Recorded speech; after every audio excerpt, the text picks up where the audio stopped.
Chevy 350 small blocks, easily the most produced engine out there. As you can imagine, we get a ton of calls on these. They have been around since 1967. And a lot of those phone calls sound a lot like, I just need any old 350. Send me any 350. They are all the same. And we always ask for more details, and sometimes people get upset with us. But the fact is, from a remanufacturing standpoint, they are not all the same. Are they easily interchanged? Absolutely. Can swaps be made easier? Absolutely. But are they the exact same? No. I'm going to cover some of the big main differences in Chevy 350s throughout the year. First thing we're going to talk about, 2-bolt main versus 4-bolt main. People chase 4-bolt mains like they are the holy grail of Chevy 350s, which is fine. We love them too. They absolutely are better for performance and if you're adding boost and all of that. But a well-built 2-bolt main is still definitely a solid performing engine. I will pop up pictures of what they look like. It is what it sounds like. A 2-bolt main has 2 bolts in the main caps, and the 4-bolt main has 4 bolts in the main caps. The second big variation you're going to find is that all of the early 350s were built with 2-piece rear main seals. I'll pop up a picture.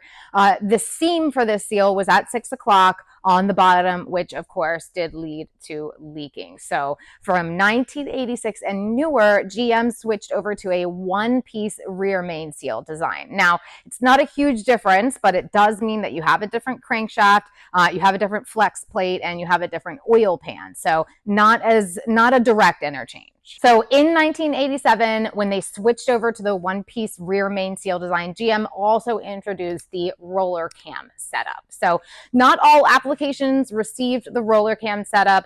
Basically, if it wasn't needed for emissions or for performance, they kept that flat tappet setup. However, all of the blocks were what you would call roller ready blocks, meaning if you swapped out your lifters and if you got a spider tray and if you made some modifications to the distributor, it is possible to convert the flat tappet over to the roller cam setup.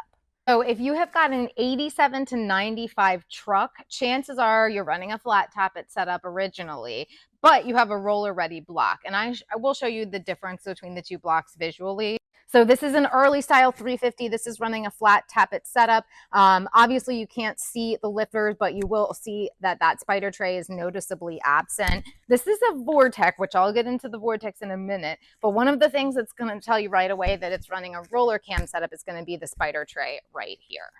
In 1996, GM finally introduced the Vortec cylinder heads that everybody knows and everybody loves. These featured a redesigned combustion chamber, which helps improve airflow and helps improve emissions. But a couple of changes came along with that. Most notably is going to be your valve cover bolt pattern. So earlier styles are going to bolt around the outside. Vortecs are going to bolt through the center. Your intake mounting surface as well as your bolt pattern are going to be different with your new Vortex style heads.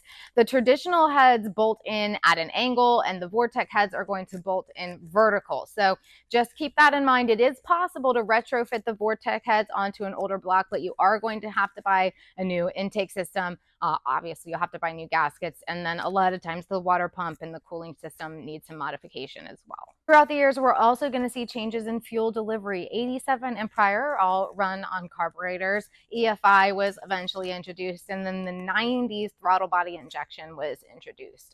Some 350s use the multi-port injection, some use sequential injection. It just depends on your specific application. There have also been a ton of special 350s throughout the years.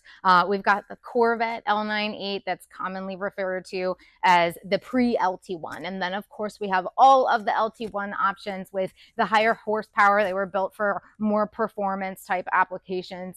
And then some of the heavy-duty truck applications are built for better emissions, for more durability to account for that gross vehicle weight. Some of them run on electric fuel pumps, some on mechanical fuel pumps. So there are subtle differences throughout the years. In summary, if we are questioning you on your 350, it's just because we want to get you the right thing. If you are, for some reason, doing some type of swap or you are interested in something different, we will happily sell you whatever you would like. We just want to make sure it's going to work for whatever you are trying to do. We've got a ton of 350s in stock. We always do. If you've got any questions, give us a call.